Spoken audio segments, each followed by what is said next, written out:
Assalamualaikum warahmatullahi wabarakatuh. Perkenalkan, nama saya Rani Herliani. Di sini saya akan membahas bisnis internasional di negara Georgia.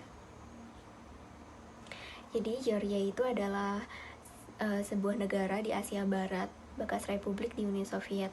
Negara ini berbatasan dengan Rusia di sebelah utara, Turki dan Armenia di sebelah selatan, serta Azerbaijan di sebelah tenggara.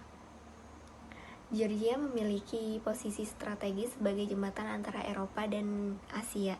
Jadi Georgia ini terletak di antara benua Eropa dan benua Asia. Lalu ada external forecast yang akan dibahas. Yang pertama itu ada legal, kedua ada fisikal, ketiga ada politikal, keempat ada sosiokultural, yang kelima ada teknologikal, keenam ada ekonomik dan sosioekonomik. Yang pertama itu ada legal. Jadi hukum asing di negara Georgia ini mengacu pada peraturan hukum dari negara lain yang berlaku di Georgia. Contoh kontroversial baru-baru ini adalah RUU Agen Asing yang ditentang oleh banyak orang di negara tersebut. Penerapan hukum asing di Georgia memiliki implikasi kompleks dan harus memperhatikan prinsip-prinsip hukum internasional dan hak asasi manusia.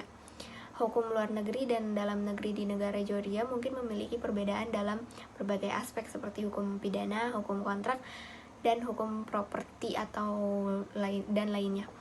Dan ternyata hukum di Georgia ini terakhir diperbarui itu pada Januari 2022 kemarin. Lalu di sini yang kedua ada fisikal. Faktor produksi di negara Georgia umumnya sama seperti di negara lain, yang terdiri dari tenaga kerja, modal, dan sumber daya alam. Georgia memiliki populasi yang cukup besar yang menyediakan tenaga kerja untuk berbagai sektor ekonomi termasuk pertanian, manufaktur, layanan, dan sektor teknologi informasi. Georgia terletak di Kaukasus Selatan dengan luas wilayah 67.900 km persegi dengan kontur pegunungan. Pegunungan Liki membagi negara tersebut menjadi bagian barat dan timur. Iklim di Georgia dibagi menjadi dua zona. Yang pertama itu Georgia Barat dan Flatlands.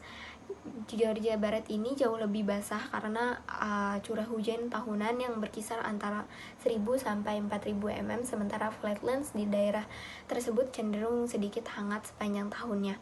Tetapi di daerah tersebut juga ada beberapa pegunungan yang mengakibatkan mengalami cuaca dingin di wilayah tersebut, termasuk dingin bersalju. Yang ketiga itu ada politikal. Jadi Georgia adalah sebuah republik demokratis dengan bentuk pemerintahan yang dipimpin oleh seorang presiden sebagai kepala negara dan perdana menteri sebagai kepala pemerintahan. Pemerintahannya juga terdiri dari parlemen yang disebut sebagai Majelis Nasional atau Parlemen Georgia. Sistem hukum dan regulasi di Georgia didasarkan pada hukum sipil dengan konstitusi sebagai hukum tertinggi. Negara ini memiliki pemisah kekuasaan seperti peradilan yang berjenjang, kebijakan bisnis yang ramah, perlindungan hak kekayaan intelektual, dan berpartisipasi dalam organisasi internasional. Lalu selanjutnya ada sosiokultural. Georgia dan Indonesia adalah dua negara yang memiliki budaya yang kaya dan beragam. Mungkin ada beberapa perbedaan signifikan antara keduanya. Yang pertama itu ada perbedaan yang pertama ada bahasa, agama, pakaian tradisional, seni, dan budaya tradisional. Lalu persamaannya itu yang salah satunya ada kehidupan keluarga atau berumah tangga serta keanekaragaman etnis. Dalam budaya dimensi Hofstede, Georgia memiliki karakteristik sebagai berikut, yaitu Georgia ini budayanya lebih ke kolektivisme, lalu ada small power distance, lalu long term orientation, lalu ada low uncertainty avoidance, dan budaya di Georgia ini lebih ke maskulin. Selanjutnya ada ciri-ciri budaya dimensi Trumporness yang di Georgia. Yang pertama itu Georgia lebih ke particularism dan komunitarianism serta diffuse. Georgia juga memiliki budaya yang lebih emosional serta memiliki nilai yang achievement, synchronous, dan inner direct. Pembahasan yang selanjutnya yaitu mengenai teknologikal. Teknologi di Georgia telah berkembang pesat dalam beberapa tahun terakhir.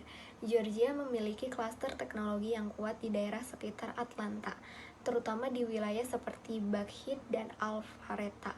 Kota Atlanta sendiri adalah rumah bagi banyak perusahaan teknologi, termasuk perusahaan besar seperti Coca-Cola dan Home Depot, yang telah aktif dalam inovasi teknologi. Beberapa poin utama perkembangan teknologi di Georgia termasuk kehadiran perusahaan teknologi besar, ekosistem startup yang kuat, pendidikan teknologi yang berkualitas, fokus pada kesehatan digital, transportasi dan logistik, keamanan cyber, serta investasi teknologi yang signifikan. Hal ini telah menciptakan peluang ekonomi dan inovasi di negara Georgia sendiri. Pembahasan selanjutnya yaitu tentang ekonomi. Ada beberapa faktor biaya tenaga kerja dalam menghitung unit GNP atau Gross National Product di Georgia. Salah satunya adalah upah tenaga kerja dan tingkat produktivitas. Besarnya upah yang diberikan kepada pekerja di Georgia, yaitu di mana rata-rata gaji di Georgia 150 sampai 200 US dollar yang merupakan faktor kunci. Upah yang lebih tinggi akan meningkatkan biaya tenaga kerja unit atau GNP. Produktivitas tenaga kerja untuk mengukur seberapa efisien mereka dalam menghasilkan barang dan jasa untuk mempengaruhi biaya tenaga kerja per unit atau GNP. Pengeluaran konsumsi pribadi merupakan faktor penting bagi bisnis internasional termasuk di Georgia. Variasi dalam pengeluaran konsumsi pribadi dapat mempengaruhi bisnis dalam beberapa cara. Salah satunya adalah penyesuaian produk dan rencana pemasaran. Nah, yang terakhir itu ada sosioekonomi. Jadi Georgia ini memiliki luas wilayah seluas 69.700 km persegi dengan jumlah penduduk sebesar 4.400.000 jiwa. Ibu kota Georgia yaitu Tbilisi sendiri memiliki tingkat populasi sekitar 1.150.000 jiwa dengan wilayah yang terbagi menjadi 9 wilayah, yaitu memiliki 1 ibu kota dan 2 republik otonom dan memiliki 60 distrik. Negara ini berada di salah satu kawasan Eropa Timur dan menjadi bagian dari Uni Soviet secara geografis. Negara ini juga berada di Kaukasus Selatan dan memiliki kontur tanah berupa pegunungan. Populasi di Georgia saat ini adalah 3.724.152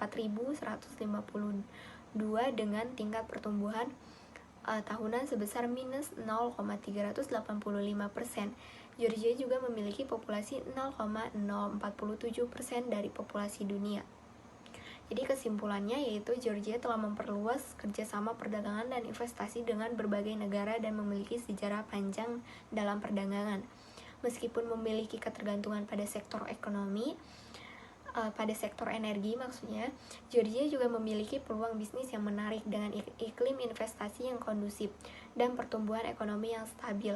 Infrastruktur dan fasilitas transportasi di Georgia juga berkembang yang memungkinkan dan memudahkan akses ke berbagai lokasi yang ada di negara tersebut.